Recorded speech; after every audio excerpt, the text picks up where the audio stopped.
नमस्कार, आप देख रहे हैं रिलेशन ऑफ इंडिया न्यूज, राष्ट्रीय चिंतन का सजग प्रहरी। आपकी आवाज जो सच दिखाने से कभी पीछे नहीं हटती। यहाँ हर खबर पूरी जिम्मेदारी से रखी जाती है, जो जरूरी है वही दिखाया जाता है। आज का बुलेटिन एक ऐसी खबर लेकर आया है जो देश की सुरक्षा और हर नागरिक की चिंता और सामाजिक एवं राष्ट्रीय हित से जुड़ी है। यह खबर सिर्फ जानकारी नहीं, चेतावनी भी है और एक अपील भी कि हम सब मिलकर राष्ट्र निर्माण में सहयोगी बने। तो चलिए शुरुआत करते हैं आज की सबसे अहम और बड़ी खबर के साथ। सालाना 6.8 करोड़ टन खाना फेंका जाता है भारत में। एशिया में खाद्य अपशिष्ट के मामले में चीन पहले नंबर पर है, जहां हर साल करीब 9.1 करोड़ टन भोजन बर्बाद होता है। इसके बाद भारत का स्थान आता है, जहां सालाना लगभग 6.8 करोड़ टन खाना फेंका जाता है। संयुक्त राष्ट्र पर्यावरण कार्यक्रम की ताजा रिपोर्ट में एशिया में खाद्य अपशिष्ट को लेकर चिंताजनक स्थिति उजागर हुई है। इस आंकड़े के साथ भारत दुनिया में तीसरे स्थान पर है। यह स्थिति उस वक्त और भी गंभीर नजर आती है जब देश में करोड़ों लोग गरीबी और भूख का सामना कर रहे हैं। रिपोर्ट बताती है कि भारत की कुल खाद्य आपूर्ति का लगभग 40% हिस्सा उपभोग से पहले ही खराब या बर्बाद हो जाता है।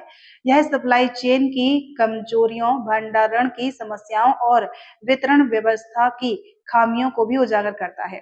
संयुक्त राष्ट्र ने इस स्थिति को वैश्विक संकट बताते हुए चेताया है कि खाद्य अपशिष्ट न केवल नैतिक और सामाजिक चुनौती है, बल्कि इसका पर्यावरण और अर्थव्यवस्था पर भी भारी बोझ पड़ता है। खराब या बर्बाद हुआ भोजन केवल संसाधनों की बर्बादी नहीं है, बल्कि इसके उत्पादन में इस्तेमाल पानी, जमीन और ऊर्जा का अपव्यय भी है। साथ ही यह जलवायु परिवर्तन में योगदान देने वाले ग्रीन हाउस गैस उत्सर्जन को भी बढ़ाता है। भारत सरकार और कई गैर सरकारी संगठन इस चुनौती से निपटने के प्रयासों में जुटे हैं। जीरो फूड वेस्ट जैसी पहलों के तहत कई शहरों में होटल, रेस्टोरेंट और विवाह आयोजनों से बचा हुआ भोजन गरीबों तथा पहुंचाने की योजनाएं बनाई गई हैं। हालांकि विशेषज्ञ मानते हैं कि इन प्रयासों को सफल बनाने के लिए जन जागरूकता बढ़ाना, सख्त कानूनी प्रावधान लागू करना और तकनीकी सहयोग को बढ़ाना जरूरी होगा। भारत में फिलहाल करीब 19 करोड़ लोग कुपोषण का सामना कर रहे हैं।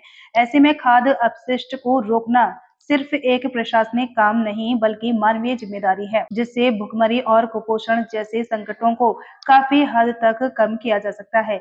यह समस्या केवल सरकारी नीतियों से नहीं सुलझेगी, इसमें हर नागरिक की जिम्मेदारी जरूरी है।